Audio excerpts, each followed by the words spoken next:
గత బీఆర్ఎస్ ప్రభుత్వం ఎంతో ప్రతిష్టాత్మకంగా నిర్వహించి హైదరాబాద్ నగరానికి ప్రపంచవ్యాప్త గుర్తింపు తీసుకొని వచ్చిన ఫార్ములా ఈ రేస్ పై కాంగ్రెస్ పార్టీ కుట్రలకు తెరలేపింది. ఈ నేపథ్యంలో అసలు ఈ ఫార్ములా ఈ రేస్ అంటే ఏంటి, ఫార్ములా ఈ రేస్ ని హైదరాబాద్లో ఎందుకు నిర్వహించారు, దాని వలన కలిగిన లాభాలు, ఇప్పుడు కాంగ్రెస్ చేస్తున్న విష ప్రచారాల వల్ల కలిగే నష్టాలను ప్రతి తెలంగాణ బిడ్డ తెలుసుకోవాల్సిన అవసరం ఉంది.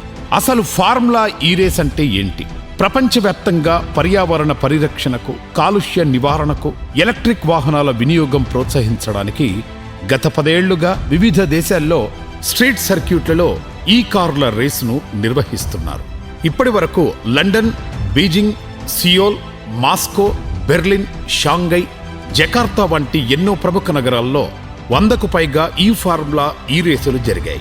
ఈ పోటీల వల్ల కలిగే లాభాల విషయానికొస్తే ఫార్ములా ఈ రేస్ జరిగిన ప్రదేశాలలో ఎలక్ట్రిక్ వాహనాల వినియోగం 700% పైగా పెరిగింది. ఆయా దేశాల బ్రాండ్ ఇమేజ్ పెరగడంతో పాటు టూరిజం ఆదాయం పెరిగి ఆర్థిక అభివృద్ధికి తోడ్పాటు జరిగింది. పలు సీజన్లలో 50 కోట్ల మంది ఈ ఫార్ములా ఈ రేస్ పోటీలను వీక్షించారు.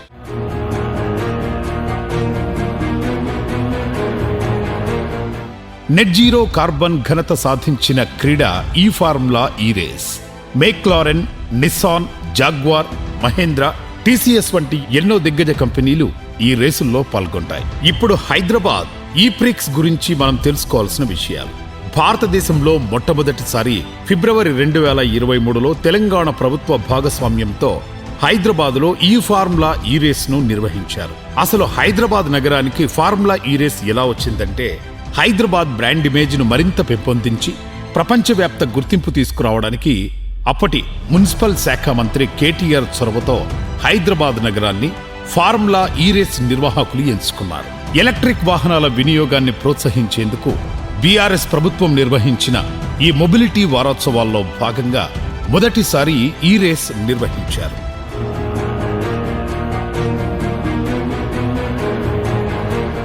రాబోయే రోజుల్లో మరిన్ని రేసులు నిర్వహించేందుకు ఫార్ములా ఈ యాజమాన్యంతో తెలంగాణ ప్రభుత్వం దీర్ఘకాలిక ఒప్పందం చేసుకుంది.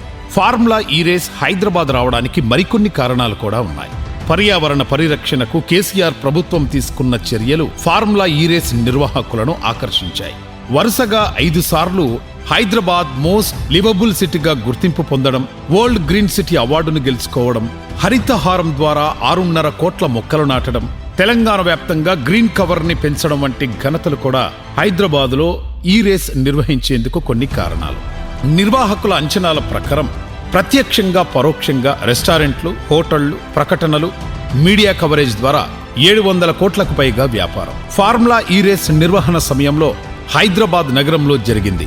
పలు దేశాలు, రాష్ట్రాల నుంచి హైదరాబాద్ ఈ ప్రిక్స్ ను వీక్షించారు. ఫార్ములా ఈ రేస్ ను నిర్వహించిన ప్రఖ్యాత నగరాల సరసన హైదరాబాద్ నిలవడంతో పాటు భారతదేశంలో ఫార్ములా ఈ రేస్ నిర్వహించిన ఏకైక నగరంగా హైదరాబాద్ అవతరించింది. కానీ కాంగ్రెస్ పార్టీ మాత్రం ఫార్ములా ఈ రేస్ పై దుష్ప్రచారం చేస్తోంది.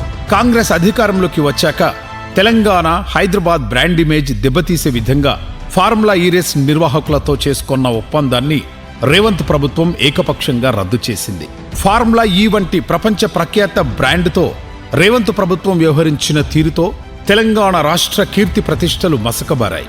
ఫార్ములా ఈ రేస్ నిర్వహణలో ఉన్న ఒక చిన్న టెక్నికల్ అంశాన్ని పట్టుకొని ఇప్పుడు కాంగ్రెస్ పార్టీ గత బీఆర్ఎస్ ప్రభుత్వంపై దుష్ప్రచారం చేయడానికి ప్రయత్నిస్తోంది. ఎన్నికల కోడ్ ఉన్నప్పటికీ ప్రభుత్వం అనేది కంటిన్యూస్ ప్రాసెస్ కాబట్టి ఫార్ములా ఈ రేస్ నిర్వాహకులకు అధికారులు విడుదల చేసిన డబ్బుపై ఇప్పుడు రాద్ధాంతం చేస్తున్నది కాంగ్రెస్. ఇలా రాష్ట్ర ప్రభుత్వ భాగస్వామ్యంతో స్పోర్టింగ్ ఈవెంట్లు జరపడం ఇదేమీ మొదటిసారేం కాదు. ఇతర రాష్ట్రాలలో ప్రభుత్వ సహకారంతో జరిగిన కొన్ని స్పోర్టింగ్ ఈవెంట్లను చూద్దాం. 30 కోట్ల రూపాయల ఖర్చుతో తమిళనాడులో ఫార్ములా 4 నైట్ స్ట్రీట్ రేసింగ్ జరిగింది. 80 కోట్లతో నోయిడాలో మోటో జీపీ, 260 కోట్లతో ఒడిశాలో హాకీ వరల్డ్ కప్, 100 కోట్లతో ముంబై, రాయపూర్లలో రోడ్ సేఫ్టీ వరల్డ్ సిరీస్, ఇలా ఎన్నో ఉన్నాయి. కానీ ఇప్పుడు కాంగ్రెస్ తీసుకుంటున్న అనాలోచిత చర్యల వల్ల పలు నష్టాలు జరిగే అవకాశం ఉంది. కాంగ్రెస్ తీరు ఇలాగే కొనసాగితే ప్రపంచంలో పేరు మోపిన బ్రాండ్లేవి తెలంగాణ ప్రభుత్వంతో ఒప్పందం చేసుకోవడానికి వెనకడుగుతాయి.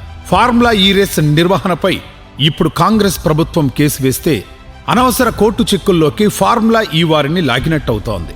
పెట్టుబడిదారులు, బడా బ్రాండ్లు, పెద్ద పారిశ్రామికవేత్తల పట్ల భయానక వాతావరణం ఏర్పడే అవకాశం కూడా ఉంటుంది. ఇలాంటి చిల్లర ప్రయత్నాలను రేవంత్ ఇప్పటికైనా మానుకుంటే రాష్ట్ర భవిష్యత్తుకు మంచిది.